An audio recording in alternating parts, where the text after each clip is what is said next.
Jamais abandono, solidão, infortúnio. Deus permanece contigo. Ele é o fulcro gerador de poder, em torno do qual tudo e todos gravitam. Dele é a linguagem positiva, atuando à distância no equilíbrio cósmico, na força de atração das moléculas. Magneticamente a ele atraídos, estamos associados uns com os outros na grande obra de regeneração. Sua ação se expande e produz efeitos que se devem realizar através dos fenômenos vivos da natureza. Quando as circunstâncias se apresentam aziagas, fomentando sombras e amarguras, quando as enfermidades predominam, diminuindo as resistências, quando as necessidades se multiplicam em turbilhão de quietudes, quando os apodos invistam sem piedade e todos se tenham ido, Deus permanece contigo. Quando o homem cai, há um distúrbio no equilíbrio universal. Quando ele se reergue e avança, a harmonia sideral se reorganiza. Tu és um cosmo no universo, e as leis que te regem o destino impõem-te a gravitação harmônica em torno do astro-rei. Deus aí permanece. Condutores orientam o passo, mestres conduzem o ensino, leis governam a vida. A tua vida escreve páginas que irão influenciar outras vidas, nelas permanecendo como exemplos, estímulos ou derrotas. Deus permanece sempre guiando-te e fortalecendo-te para o fanal feliz. Não o duvides, nem o desconsideres. Descobre-o, pois que ele permanece contigo. De poder dizer pessoalmente da nossa gratidão pelo majestoso trabalho que vem realizando há tantas décadas em prol da divulgação da mensagem espírita. Em primeiro lugar, quero dizer da minha honra de estar nesse momento, nesse lugar, dividindo esse espaço de discussão com todos. Eu sou espírita desde 1980, ingressei na Juventude Espírita do Pará, no Centro Espírita Ivon Costa, sob a coordenação de Alberto Almeida, que foi o meu coordenador durante os 7 anos que estive ali. Depois me transferi para Rondônia, onde passei a atuar na Federação Espírita daquele estado, atuando na função de secretário da federação, a qual eu ocupo há 33 anos. E a partir daí, então, passei a me dedicar não somente a trabalhos com juventude, mas de estudo sistematizado e, fundamentalmente, sobre a unificação do movimento espírita de Rondônia. Hoje, continuo atuando no meu estado, mas em função da pandemia, tenho recebido convites para falar em alguns lugares do Brasil e alguns centros espíritas virtualmente, tendo a oportunidade, portanto, de divulgar essa mensagem que o Espiritismo é portador, oferecendo esclarecimento e consolo para os corações e as mentes necessitadas. Jorge, muito obrigado pela sua apresentação. É uma honra para todos nós aqui também tê-lo como nosso convidado especial no dia de hoje. O nosso programa se divide em 2 partes. Nessa primeira parte, a presença do Divaldo, com uma preleção. E na segunda parte, após o nosso intervalo, nós teremos então perguntas e respostas que nos foram formuladas pelos nossos internautas, que terá então aí a sua participação. Então, a partir desse momento, vamos ouvir a Divaldo Franco. Senhoras, senhores, queridas irmãs, queridos irmãos espíritas, caras amigas e amigos, agradecemos a sua presença em nossa web TV, Mansão do Caminho. Por volta de 1884, na cidade de Boston, repentinamente, nos Estados Unidos, apareceu uma pessoa que afirmava ser portadora de faculdades mediúnicas. Conseguiu sensibilizar a alta sociedade, fazendo clarividências, informações. E uma dama que estava em gravidez pela segunda vez resolveu fazer uma consulta. Havia nela algumas preocupações conjugais e problemas de outra natureza. Então acreditou que talvez consultando as forças ocultas pudesse encontrar diretrizes de segurança para uma vida mais tranquila. Foi dessa forma que a senhora Eleonora Pike visitou aquela pessoa que se apresentava como portadora do controle com as vozes do além-túmulo. O curioso narra seleções do Reader Digest é que naquele momento em que ela se encontrava para fazer a consulta, experimentou um mal-estar, uma espécie de tontura e perdeu a consciência. Quando retornou, diante do dito médium, esse estava profundamente perturbado e ela não sabia o que houvera ocorrido. Ele falou-lhe com naturalidade: Senhora, o dom que eu digo possuir, a senhora o tem. A senhora acaba de dar-me um recado do mais além, chamando-me a atenção para a farsa a que eu me tenho submetido, fingindo possuir mediunidade. Eu agradeço profundamente a sua lição e lhe peço que na saída receba o dinheiro que pagou para a consulta. Eleonora Pike era católica, não entendia absolutamente de nada. Ali fora, como resultado das conversações das senhoras, a maioria delas falou que esse cavalheiro era dotado de uma estranha força e conseguia trazer os mortos para a comunicação com os vivos. De repente, aquela dama tranquila deu à luz a sua segunda criança, uma menina como a primeira. E de repente ela se viu num verdadeiro turbilhão. Era por volta de 1888, quando ela foi entrevistada por um periódico local.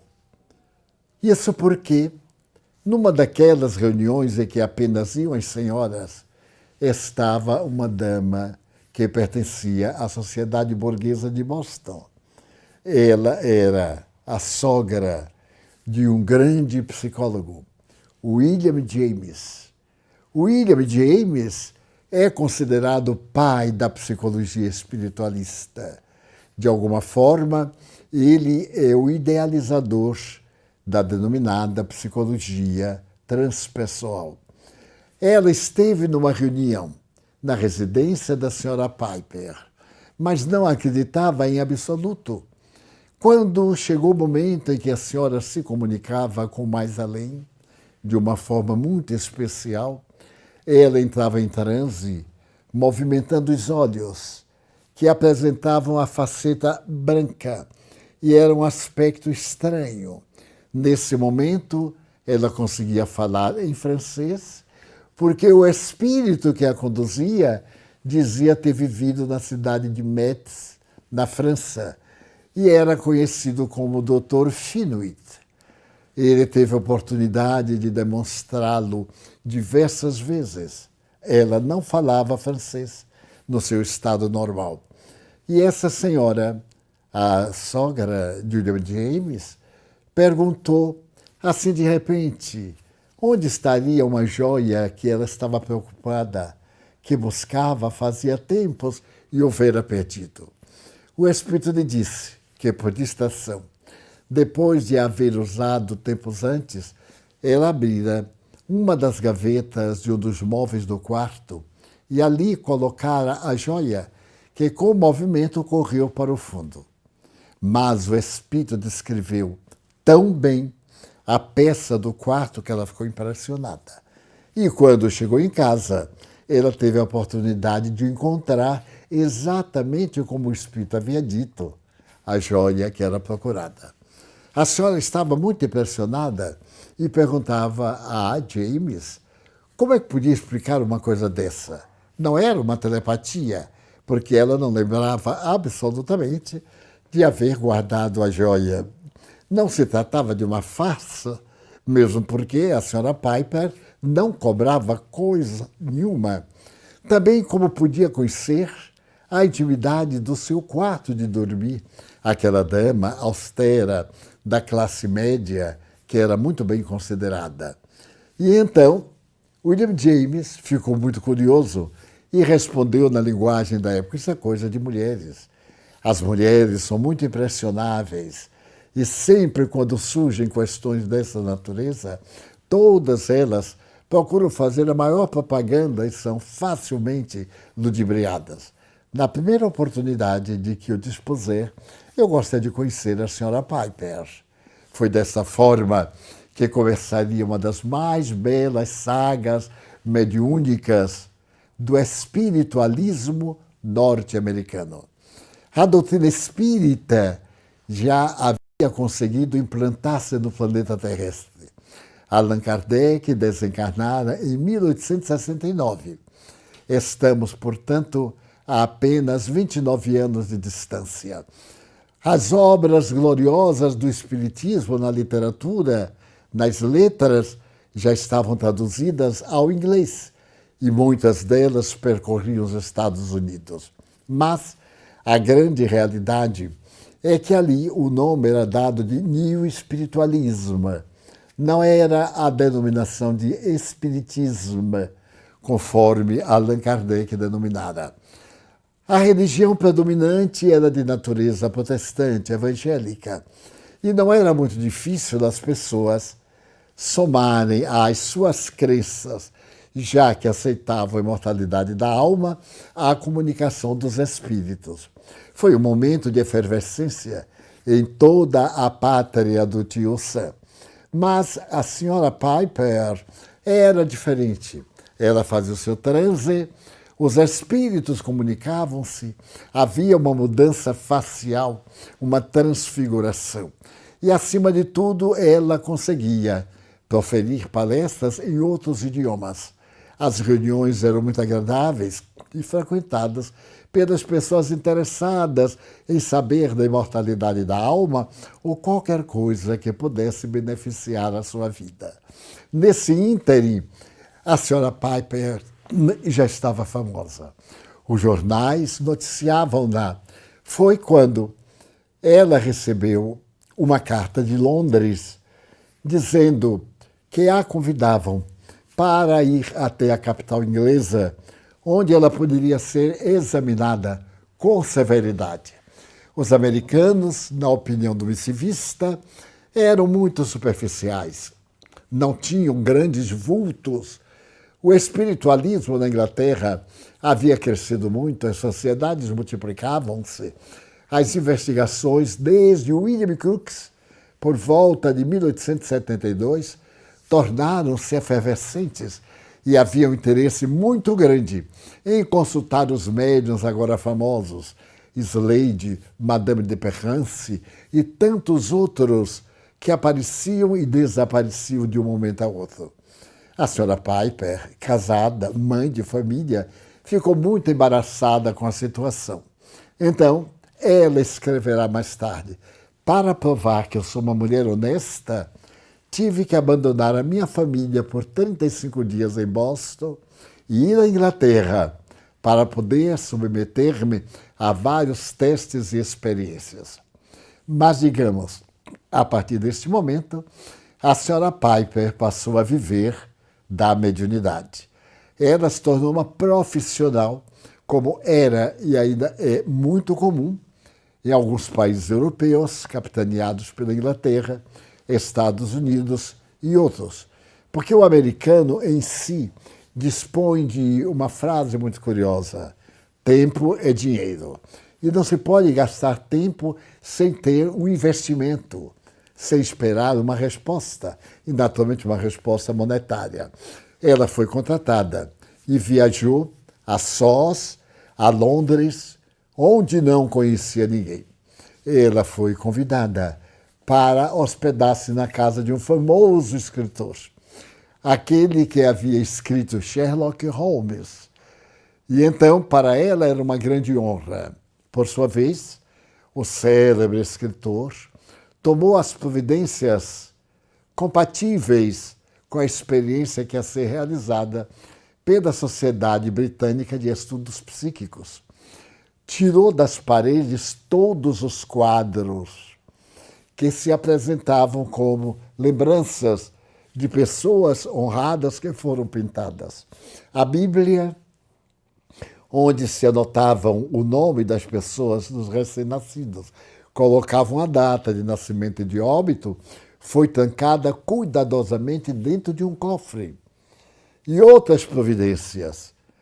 Os empregados já antigos foram dispensados e foram contratados empregados que não conheciam de maneira nenhuma a família. Ela chegou, foi muito bem recebida. E, curiosamente, conforme o diário que ela vai apresentar mais tarde, bem mais tarde, ela dirá que em apenas 40 dias ela conseguiu fazer 82 reuniões mediúnicas para comprovar a saciedade aos investigadores convidados pelo eminente escritor, a fim de a investigarem na intimidade das suas possibilidades. Ela conseguiu deslumbrar aqueles que se acercavam. As comunicações eram de uma autenticidade que o The Times de Londres dedicou uma edição às pesquisas com a senhora Eleonora Piper. E quando ela voltou, a Boston já era famosa. Os jornais americanos haviam feito divulgações da sua temporada na Europa, especialmente na Inglaterra, e ela agora era vista de uma maneira muito especial. As reuniões eram todas controladas pelo seu marido, por amigos, como também os salários que ela pedia pelo tempo que se dedicava aos investigadores ficava inteiramente às suas ordens, claro, acompanhada pelo esposo, para poder demonstrar que era um autêntico. O mais surpreendente, porém, é que a senhora Eleonora Piper não acreditava nas comunicações espirituais. Ela dizia que eram sonhos, eram estados sonambúlicos. Ela não tomava parte, ela não sabia o que acontecia. No seu transe sonambúlico, absolutamente inconsciente, ela não guardava deles a mínima ideia. E então, Seleções do Reader Digest, quando escreve a biografia dessa mulher admirável, dá um detalhe surpreendente. Numa pequena praça da cidade de Boston, uma senhora idosa de cabelos brancos está acompanhada de uma dama, que é praticamente uma enfermeira que a ajuda. Aquela senhora está com uma surdez impressionante. O campanário da igreja pode tocar nos tons mais elevados e ela, mergulhada no seu silêncio, não tem ideia do que se está passando. E Seleções diz, no entanto, essa dama extraordinária abalou o mundo americano com as vozes que escutavam do mais espiritual. Curiosamente, as experiências tornaram-se cada vez mais impressionantes. Um jovem advogado frequentava essas reuniões. Ele era bostoniano e era um advogado ilustre. Jovem ainda, ele desencarnou. Depois de desencarnado um mês, ele apareceu na reunião, incorporando na senhora Piper. Aquilo provocou uma tranquilidade, uma alegria muito grande dos frequentadores habituais. Porém, a família ficou sensibilizada de forma negativamente, porque não desejava que o nome do seu parente fosse agora colocado com as questões espiritualistas, com essas coisas do mais além, e ameaçou de processo. Ela explicou que não tinha nada com isso. A coisa ocorria sem a sua vontade, mas quanto a ser autêntico não havia dúvida, porque ela jamais teve a oportunidade de procurar informação com qualquer pessoa encarnada ou não. E lembrava que durante o período em que esteve na Inglaterra, 2 agentes da Scotland Yard acompanhavam-na a uma loja para fazer compras, a um passeio pelo parque, a uma visita a uma exposição. Ela estava sempre acompanhada de 2 policiais adrede contratados. E em Boston, ela estava sendo vigiada por todo mundo que a conhecia. Então ela pedia que a família fizesse uma experiência, que fosse à sua casa, ou ela seria levada à casa em que viveu o rapaz, e poderia dar as informações compatíveis. A família resolveu fazer um teste curioso. Marcou uma data e então convidou-a para que fosse à sua casa, a casa do desencarnado, para poder, numa coleção de 200 fotografias que foram colocadas sobre uma mesa, dizer quais aquelas fotografias de pessoas conhecidas do desencarnado. Era um desafio. A família recolheu fotografias de amigos, de parentes, de conhecidos e desconhecidos e mesclaram. E sobre a mesa colocaram todas as 200 fotografias. A senhora Piper tomou a sua postura, os olhos voltaram-se para dentro e com o dedo ela apresentou 3 fotografias. Apenas 3 daquelas 200 pertenciam a pessoas que foram amigas do jovem advogado. O surpreendente é que eram absolutamente exatas. Daquelas 200 pessoas, algumas que não eram dos Estados Unidos, foram apanhadas ao acaso, jamais tiveram qualquer contato com ele. Mas aquelas 3 que ela destacara do meio do volume imenso, haviam sido amigos, dialogaram, etc. E ele deu detalhes a respeito da vida de cada um delas.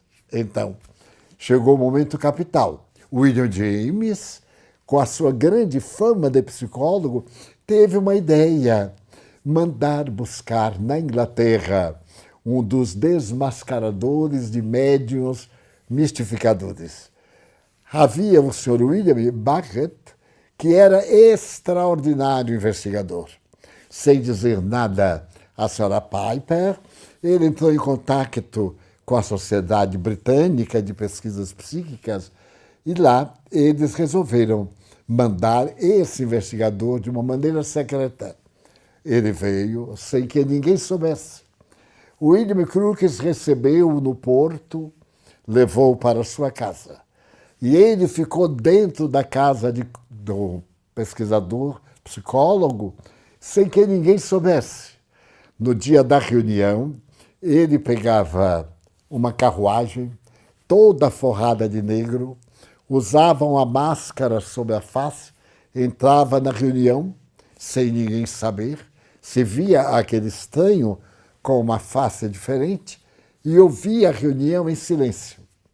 Numa dessas reuniões, veio um espírito e dialogou longamente com o estranho. Dizia ser seu pai. O estranho falava o mínimo possível, para que não se pudesse identificá-lo, talvez, pelo timbre da sua voz. Na 10ª reunião, o estranho tirou a máscara, mudou o aspecto da face e ajoelhou-se aos pés de Eleonora Piper para dizer que aquele com quem ele estava falando era, sem a menor sombra de dúvida, o espírito que da Terra havia sido seu genitor. É desnecessário dizer que Eleonora Piper passou a desfrutar do privilégio de ser a médium que mais foi investigada no mundo, desde 1888 até 1928. 40 anos ela foi investigada. Para se ter uma ideia, foram gastos com ela mais de $100 mil no século XIX. Nesse período, desses 40 anos de investigação, as sociedades pagavam uma importância correspondente e jamais foi surpreendida em fraude. Nunca ela pôde ser detectada no menor erro, no equívoco, numa troca de datas ou de identificação pessoal. Eleonora Piper desencarnou idosa com mais de 80 anos, sem acreditar na imortalidade da alma. Ela dizia que gostaria sim de ver, de ouvir-se, mas naquele tempo, obviamente, não havia os aparelhos delicados de que hoje dispomos para gravar voz, imagem e etc. E desencarnou deixando uma lista abençoada de fenômenos provando a imortalidade da alma. Por quê? A criatura humana tem tanto interesse em buscar provas repetidas. Porque em toda parte em que o fenômeno espírita se apresentou, cientistas de nomeada logo buscaram o meio de averiguar se tratava de fraude por causa dos mistificadores, que são encontrados em todo e qualquer movimento. Uma ideia nova, um empreendimento, ou qualquer uma coisa que sensibilize a sociedade, logo é imitada de uma forma chã, vulgar. Isso levou Friedrich Nietzsche a dizer que toda ideia é logo prostituída quando cai no sabor da sociedade. As pessoas temos o hábito de adulterar, de procurar modificar, de trazer informações que não correspondem à realidade. E este grande mal perverte muitas vezes aquilo que é legítimo. A Europa nos apresenta uma folha de fenômenos mediúnicos dos mais notáveis, desde as experiências de Slade. Era um jovem médium que foi pesquisado muito pela Sociedade Parisiense de Estudos Espíritas, em Londres, pela Sociedade de Pesquisas Psíquicas, em Estocolmo, em Berlim. Esse médium Slade esteve diante do grande pai da fisiologia humana.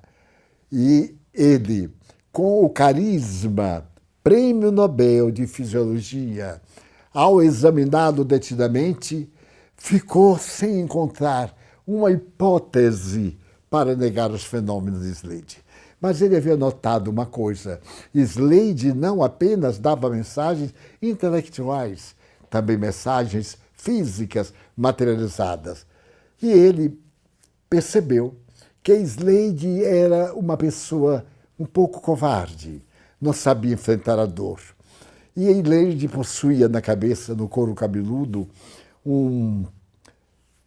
uma protuberância feita de uma massa. E essa massa era muito delicada, aquele siso era mole. Que fez Charles Richer? Pegou ácido sulfúrico. Antes hipnotizou Slade. E depois fez uma cirurgia no cisco daquele com o ácido sulfúrico até encontrar a sua raiz e raspou-a do couro cabeludo. Slade acompanhou tudo aquilo naturalmente, sem demonstrar o menor sinal de sofrimento, sem apresentar qualquer esgar. Quando terminou, Charles Richer despertou e ele começou a urrar de dores do ácido sulfúrico que havia destruído lentamente aquela calcificação que se encontrava no seu couro cabeludo. Slade deu as provas mais retumbantes. E outros médiums admiráveis, como a jovem menina de 19 anos, casada com o filho do general Noel. O general Noel era uma personalidade muito famosa na França, nessa época, 1880-85, e ele tinha uma situação privilegiada na Argélia, em Argel, era governante. E então Richer viajou à Argélia, levando a sua médium de preferência, admirável. Ele mandou construir um quarto de 3 por 4 metros, com uma única porta de entrada. E ali ele se reunia, a jovem médium, ele, o esposo dela e o pai. Eram, portanto, 5 pessoas. Uma única porta.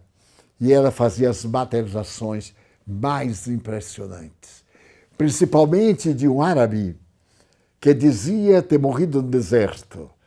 Ele era um peregrino do deserto chamado Beni Boa. Era impressionante como aquela jovem frágil, ali empurrada por detrás de uma cortina, eliminava ectoplasma, a energia pelos orifícios naturais da face, e compunha um homem com a indumentária pesada, com barba, e que falava um dialeto que nenhum dos presentes conhecia. Richer ficou suspeitando que aquilo fosse um ardil, que ela tivesse entre as roupas alguma máscara, alguma coisa. E chegando ao espírito, puxou-lhe a barba para ver se era fixa ou se era uma impostura. E a médium à sua vista. Ele fotografou a médium, fotografou Beni Boa. Mas o mais interessante é que, para acabar qualquer dúvida, Richer riscou o solo, dividindo a sala. Na parte de lá, ficava a médium por detrás de uma cortina. E do lado de cá, as cadeiras com eles, e jogou talco no chão. Porque quando os espíritos materializavam, eles andavam. E se eles estivessem flutuando, é claro, não deixariam nenhuma marca no talco. Quando terminava a sessão, o talco estava perfeito. E os espíritos estiveram com ele dando as maiores demonstrações. Ele então preferiu fazer uma experiência química. Levou um copo com água de barita e escondeu. Quando a reunião começou, ele pegou um cânulo, deu a Beni Boa para soprar o cânulo até o vaso com água de barita. Quimicamente, o oxigênio, o hidrogênio, o azoto, quando entram em contato com essa substância química, produz uma substância leitosa. E a substância tornava-se leitosa diante dos olhos de Richer toda vez que o Beni Boa soprava. O que provava não pertencer a um fantasma, porque a sua dúvida é que aquilo fosse uma fantasia. Era saído de um pulmão humano. O pulmão produzia gás carbônico e o gás carbônico produzia a reação da substância de barita. E Richer escreve a obra fantástica Metapsíquica Humana. Em 1885, quando Freud estava em Paris, Richer deu-lhe de presente esse livro. E Freud, por preconceito, nunca o leu. Em 1925, remexendo seus livros em Viena, Freud encontrou o Metapsíquica Humana, escrito em francês. E então lamentaria depois. Lamentava profundamente nunca ter lido aquela obra extraordinária que Richer gastou 30 anos de pesquisas. Se ele tivesse lido sem preconceito, isso teria sido muito útil na elaboração da psicanálise. Richer escreveu mais tarde um outro livro a respeito da esperança e declarou, numa carta que ele fez a uma correspondente inglesa, a senhora Bumpers, de que tudo aquilo que eles faziam e pensavam eram realmente a imortalidade da alma. Os espíritos se interessam a dizer-nos que a vida continua, a miúde em todo lugar do mundo. Quando se apresentam fenômenos mediúnicos, a base é para provar a imortalidade da alma e nos preparar para atravessar o portal da eternidade com dignidade e justiça. Eis porque hoje, no turbilhão das angústias, temos o consolo extraordinário da doutrina espírita. A morte é somente uma mudança de estado vibratório. A porta da desencarnação é também a porta do triunfo. Saímos de um estado de energia para um outro estado de energia. E confirma, em gênero, número e grau, a grandeza do Evangelho de Jesus, dando-nos a ética que vem sendo descuidada e mesmo posta ao abandono, falando-nos dos princípios básicos que Jesus tanto ofereceu, porque o Espiritismo é uma ciência, é uma filosofia, mas é também uma doutrina religiosa. Ela não é uma religião com dogmas, com formulários, com experiências, com grandezas e misérias humanas. Como disse Emmanuel, o Espírito é a doutrina dos Espíritos, a religião dos imortais, provando que nós somos imortais. Então nos cabe, neste momento, cuidar do ser que somos, porque a morte vai nos abrir as portas do porvir e dar-nos a verdadeira felicidade.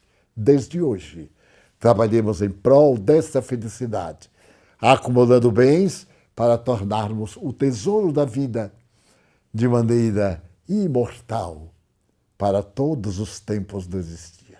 Chega de Antônio. Qual a origem do demônio e de Satanás? E por que até hoje predomina a ignorância neste aspecto?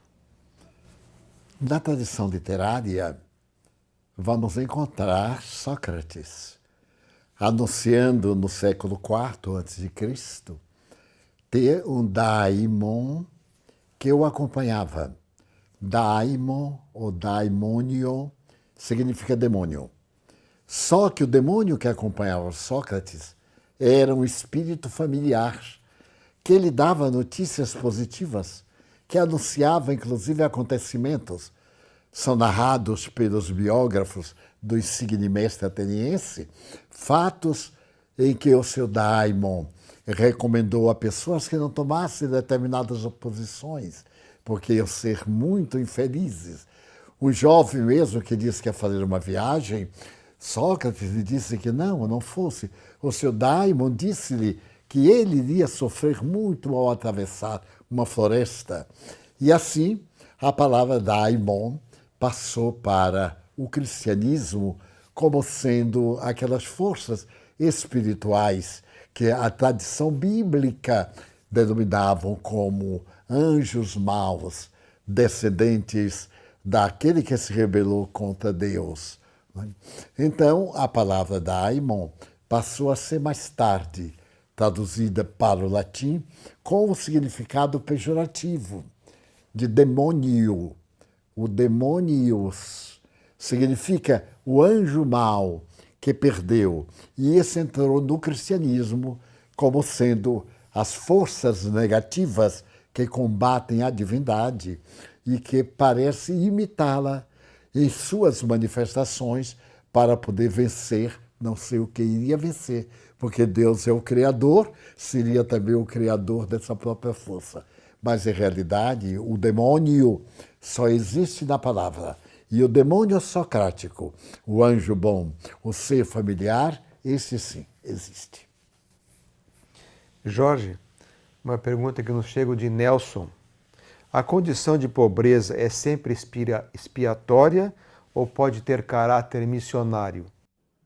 À exceção da doença mental, todas as demais experiências humanas podem ser uma expiação, uma provação ou uma atividade de caráter missionário.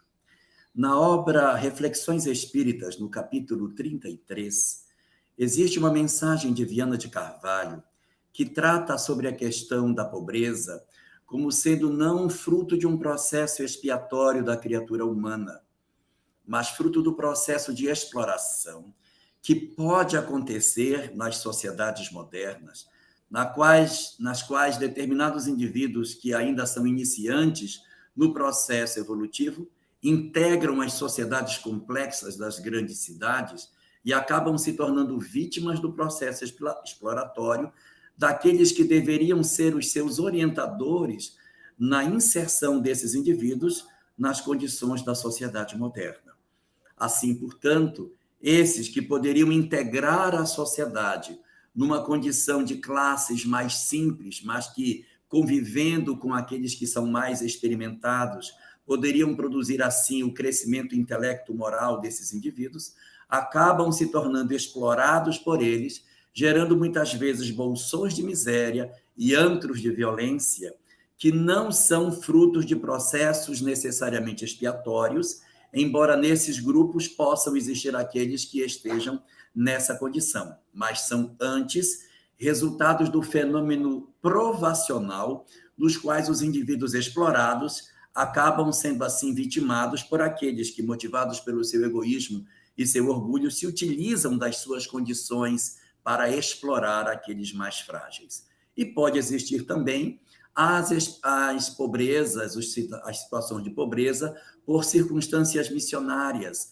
como, por exemplo, o pobrezinho de Assis, a figura de Paulo de Tarso, o tecelão, e tantos outros, como o próprio Jesus, que, vividos na singeleza, no desprovimento das riquezas da terra, deixavam um rastro luminoso pela possibilidade de percebermos que bem-aventurados são os pobres de espírito, porque deles é o reino dos céus. Divaldo, uma pergunta de Fátima. Na escala evolutiva, em que momento se dá a passagem de nossos corpos materiais para corpos mais fluídicos?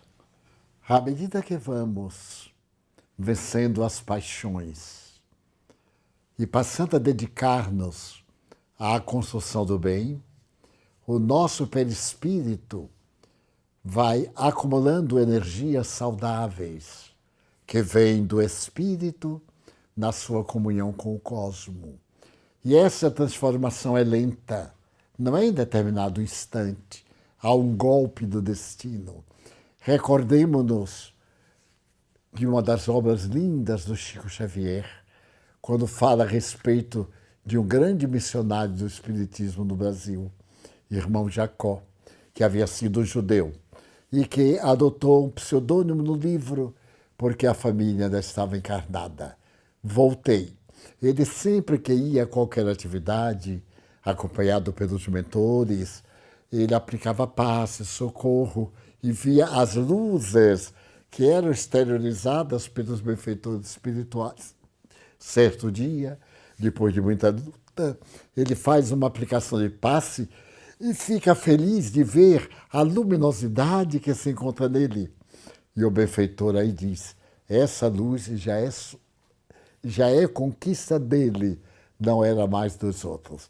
A nossa evolução, a nossa mudança, a sutileza do perispírito está na razão direta da leveza moral do espírito que somos, no corpo brutal em que ainda estamos. Jorge, uma pergunta de George. Os espíritos ficam com a mesma aparência da sua última reencarnação até a próxima reencarnação? Mantém a mesma aparência?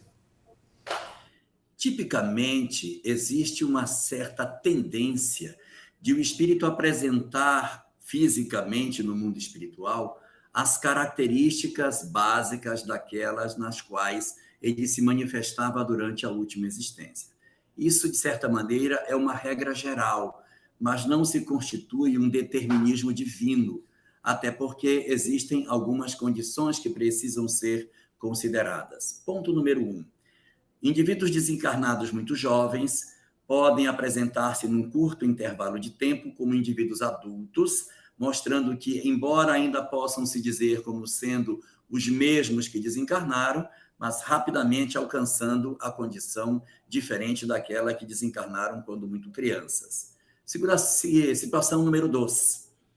Na obra O Céu e o Inferno, de Allan Kardec, quando retrata a figura de Monsieur Sanson, que era um dos integrantes da Sociedade Parisiense de Estudos Espíritas e que desencarna, ele aparece pouco tempo depois no grupo mediúnico ao qual pertencia, muito mais jovem do que ele havia desencarnado. apresentando uma característica bastante comum, que é o remoçamento, a possibilidade de você se apresentar mais jovem do que naquela idade que você teria desencarnado. Mas mesmo nessas circunstâncias, note que o indivíduo ainda está na mesma existência. Mas existem casos nos quais os indivíduos, por uma questão de evolução, pela capacidade que já possuem evolutiva, podem apresentar-se não mais com a mesma característica física da última existência, porque quem determina a forma do perispírito é a vontade do ser humano. E quando o espírito está desenfaixado das circunstâncias materiais sob as quais a existência humana os subjuga, por serem entidades mais elevadas, eles podem se apresentar com características distintas, porque possuem no corpo mental, ou seja, a imagem que fazem de si mesmo, uma representação diferente daquela que tiveram na última existência. Exemplos dessa circunstância encontramos na figura de Emmanuel, aquele que já teve tantas encarnações nas diversas obras de Chico Xavier e depois na própria história do Brasil mais recente, mas que prefere apresentar-se como o senador Publio Lentulus, por haver sido essa a encarnação na qual encontrou Jesus e, portanto, modela o perispírito dentro dessas conformações. E, coroando todas essas questões, na manifestação no alto do Monte Tabor, em que Jesus encontra-se com Moisés e Elias, importa considerar que Elias acabara de desencarnar como João Batista, mas preferira apresentar-se a Jesus como profeta Elias, Eliahu Hanavi, o profeta Elias dos judeus, e não como João da cidade de Ain Karim, o João o Batista. Divaldo, uma pergunta de Vitória. Como conquistar a saúde mental e a inteligência emocional? Através do esforço para melhor a cada momento, sem desistência, sem recuos. Qualquer esforço que fazemos cria um hábito, e é através do hábito bom, o hábito de bem pensar, as boas conversações, os esforços para a conduta reta, socialmente considerada nobre. Isso irá impregnando-nos e nós vamos mudando do nível espiritual e moral em que estamos para um mais elevado. O nosso coeficiente emocional muda, a sensibilidade faz-se muito mais sutil e delicada, à medida em que a nossa percepção da vida espiritual, num caso específico, se fez maior, iluminada. Os medos que antes nos acompanhavam cedem lugar à confiança e nós passamos a ter uma vida intelectiva, dinâmica, uma vida emocional tranquila e equilibrada. Por isso que Jesus nos diz, sois deuses. Então é necessário que nós mergulhemos no mundo íntimo e arranquemos essa presença transcendente do Pai, que está em nós, em germe, aguardando a nossa contribuição para poder atender o processo da evolução. Jorge, Isabel nos faz uma pergunta no seguinte contexto: o porquê da dor?